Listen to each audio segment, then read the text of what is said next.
Distinguished speakers and fellow awardee, I pay my respects to all of you.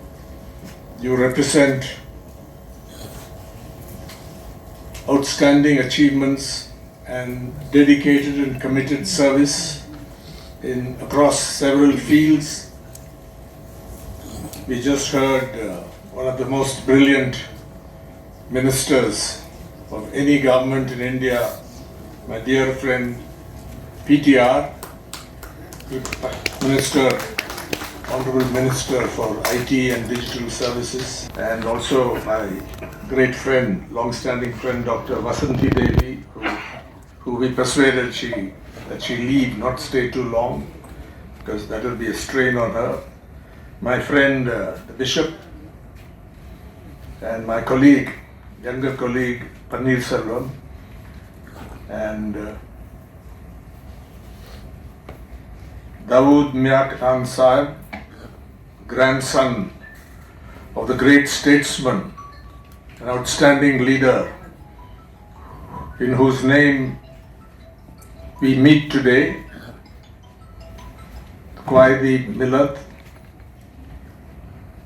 Muhammad Ismail Sahib, and the trust that honors his memory and continues to go along the path that he worked out.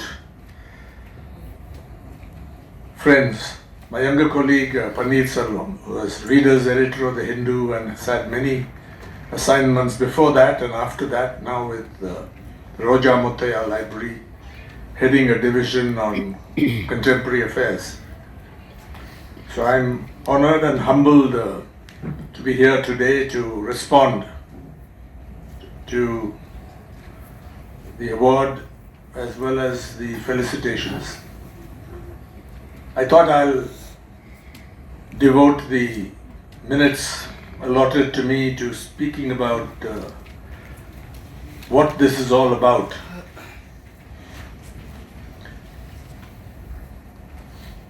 Quaid millath was a member of the Constituent Assembly, and that's what it's all about. The Constitution may not be a perfect document. That's why, constantly it's been amended perhaps too often. But the Constitution is the best we have, and the values of the Constitution are magnificent. They came from the finest streams of the freedom struggle, and the preamble speaks to that. And we celebrate justice, freedom, independence. Those are the values that remain alive despite the assaults on that. So it is fortuitous that a member of the Constituent Assembly, the award has been, the trust as well as the award honors the memory of a member, an active and distinguished member of the Constituent Assembly, but it honors all the constitution makers as well, in that sense. We are proud of the Indian Constitution, particularly its democratic and secular and progressive values, the spirit, as well as the letter of the Constitution. If you look at freedom of speech and expression, Article 19(1)(a), our view for some decades has been, people like me, that perhaps the qualifications are too restrictive. So for example, we've been campaigning to have the law of criminal defamation removed. Let defamation be treated as a civil offense. And that has not happened yet. Sri Lanka has done away with criminal defamation, but in this region, all the other countries, I believe, have it. So we can talk about details, this or that provision which needs to be corrected or reformed. But on the whole, I think nobody could have been done better than the constitution makers. And I want to speak about the present situation. This is not the first time that constitutional values have come under assault or pressure. because we did have the emergency, and today the Hindutva authoritarian regime, it's not just the Modi government, it's the Hindutva authoritarian regime. Hindutva is a toxic philosophy and ideology. Let's have absolutely no doubt about it. It goes frontally against the values, the spirit, and even the letter of the Indian Constitution. And they are now trying to bring the emergency to the fore. My view is, we need not be apologetic about the emergency. I'm talking particularly about the Congress party, which is the main opposition party at the national level, at the All India level. I don't think they should be apologetic about it. And I would expect the Congress leadership, and particularly its young leader, Sri Rahul Gandhi, to come out and emphatically reject the emergency itself and the legacy of the emergency, because there is a commonality. Today, I don't think there's an emergency in that sense, but something even worse is happening. Many people think that. But I think the Congress leadership and the leadership of other secular and democratic parties, I don't think the left will have any problem with coming out to that position. But I think they should come out and not appear to be defensive, not appear to use cricket imagery, not appear to be on the back foot. Although back foot play is very good in cricket. So, but anyway, that's conventional for those who follow cricket. So we should not be apologetic about it. Let us face the issues that the emergency brought out, but let us point out what is happening today in India. Our distinguished former Supreme Court judge, Justice Khalifullah, said that some of us are not able to speak out for various reasons. It could be professional reasons, it could be your own outlook on how you speak, your own moderation in some cases, but there is some inhibition, there is also fear in this country, and I think nothing will change unless we stand up, unless this fear is removed. Speaking about the press, I'll come to that a little later. The same thing applies. And particularly to my Muslim friends, you are part of a population of more than 200 million. There is no need at all to feel defensive and so on. You are, as a community as a whole, as individuals, because Muslims are not just a homogeneous mass. You may be united in your devotion, but they are socio-economically, and here we have a distinguished economist, culturally, in terms of language they speak. One of the most, I admired the Tamil of, I can never speak like that, of our distinguished friend from Malaysia and our former Supreme Court judge. That was a revelation for me. He didn't use a single word in English when he spoke.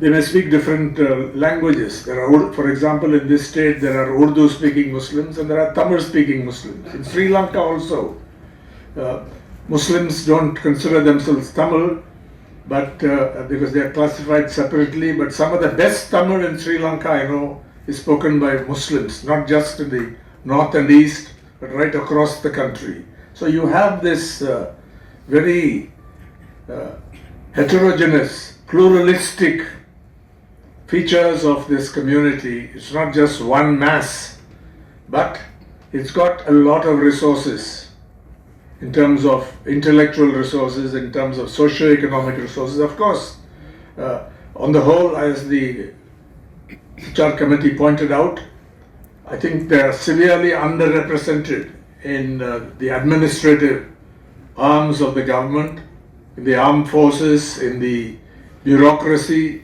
and most shamefully, the ruling party in this country over the last 2 terms has not had a single Muslim MP, which speaks to what it's all about.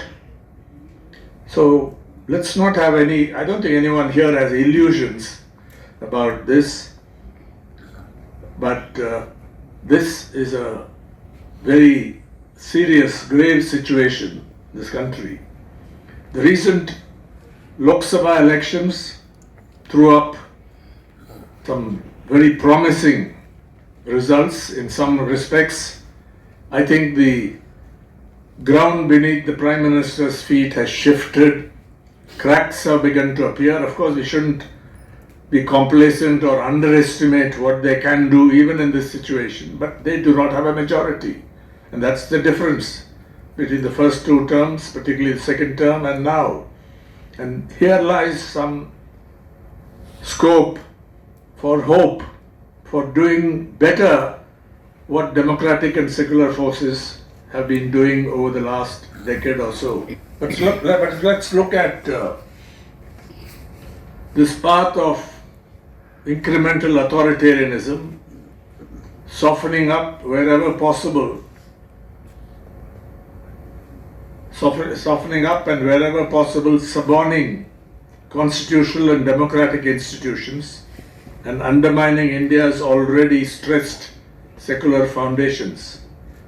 These actions are well known. They have been extensively reported, also abroad, in some of the leading media organizations in the world. But let me recall some of the main features of what has happened. The Modi government has brought executive power to bear on the independence of two constitutionally empowered institutions, the Election Commission of India, and unfortunately I have to say it in the presence of a former Supreme Court judge, the Supreme Court also of India, which in the assessment of some critical lawyers is in danger, is at risk of being turned into an executive court. The government has conducted and targeted assaults on freedom of expression, media freedom. The latest figures from Reporters Without the Borders, it puts out an annual index of press freedom. We rank 159 from below out of 180 countries and territories, 159. Previous year was 161. So slight improvement, but that's because perhaps the central authority has been a little weakened, because people are beginning to stand up and fight. In the last decade, when this government has been in power, 19 journalists have been murdered in connection with their work. 19. I'm not blaming one government for everything, but this is the state of freedom. And most of them are small-time journalists, rural reporters,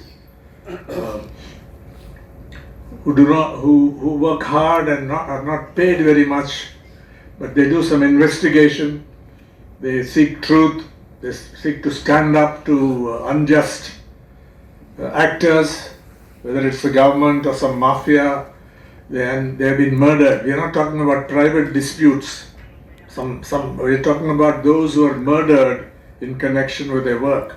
And in the previous decade, it was 10. Bad enough, but it's virtually doubled. Yeah. But what's even worse, the Committee to Protect Journalists compiled something called the Global Impunity Index, which is basically this. Journalists are murdered in connection with their work and they have immunity. The cases are not resolved for an inordinately long period.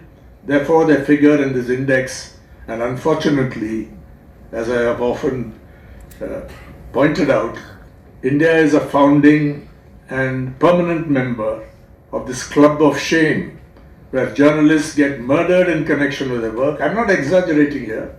It's not everybody who's in danger, but this has happened. And even what is even worse than the murder in a sense is that you get away with it, which means opening the door to further attacks on journalism of this kind, deadly attacks as well. So that's the state of media freedom. It's not just media freedom, media independence. That professionally there's a certain independence that is required. which Paneer Selvam spoke about. He gave some examples, not about just about me, but what needs to be applied, and that has been compromised because many major media organizations. There's also a concentration of ownership now, with two big business barons who rank internationally, controlling a large share of particularly television media, not so much the press in this country. So independence is very important. There are other fundamental rights as well. The government has used anti-terror, sedition and other draconian laws to incarcerate journalists, students, human rights defenders, civil society activists and troublesome critics of the government, often without bail or trial for prolonged periods, and the use of the Unlawful Activities Prevention Act to keep journalists in jail for, particularly for example in the state of, in now the Union Territory of Jammu and Kashmir. This has come to the attention of organizations, international organizations like the Committee to Protect Journalists, like the Reporters Without Borders, something that is completely untypical of how a democracy should function, but it continues. The government has almost suddenly conducted illegal surveillance against a large number of journalists, politicians, civil society activists and other selected targets by deploying Israel's NSO group's military-grade spyware known as Pegasus. The Supreme Court of India had the matter investigated by an expert committee, but has not made the findings public yet. That's a bit strange. We are disappointed, but I won't say more because I'm one of the petitioners before the Supreme Court of India on this matter of Pegasus. The government has made a concerted effort to police and censor the internet, social media, streaming platforms such as Netflix and digital news providers through legislation. I don't have to go into the details of the legislation, but the latest is the Digital Personal Data Protection Act. And in the opinion of experts, including some professors at the Indian Institute of Technology, Delhi, this facilitates data collection and processing by the government and private entities rather than data protection. The government has amended, everybody knows, the citizenship law to make Muslims, as distinct from non-Muslim migrants from Bangladesh, Afghanistan and Pakistan, ineligible for citizenship, thus introducing religion as a criterion for citizenship for the first time in the history of independent India.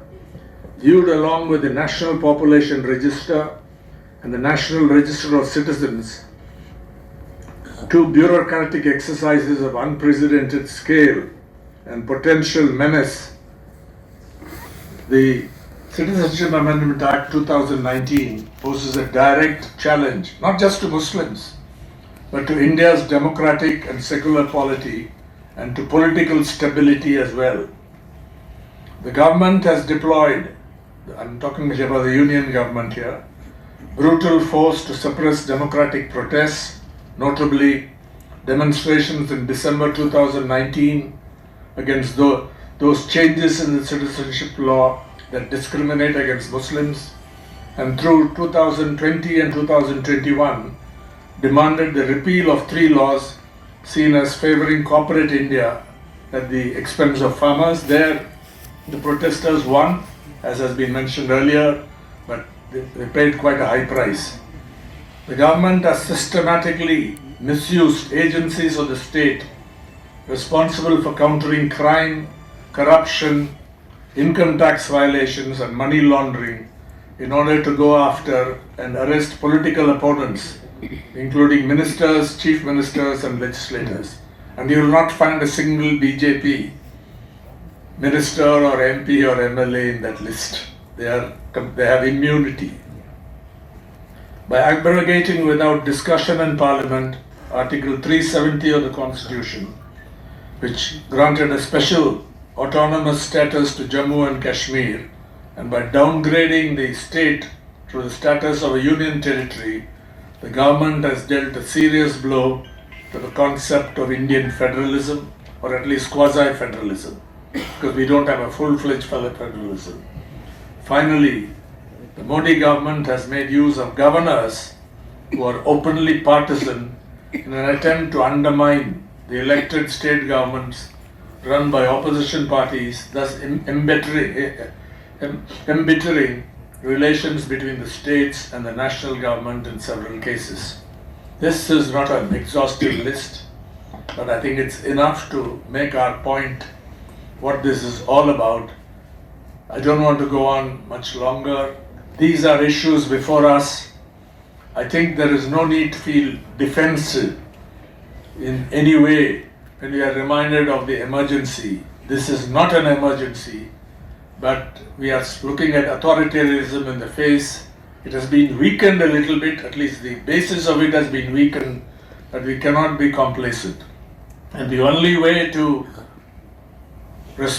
cope with this challenge or respond to this challenge, whether it is journalists, whether it's a challenge for journalists who are facing assaults on media freedom or media independence, or other civil society activists, human rights defenders, state governments, opposition politicians, or members of the public.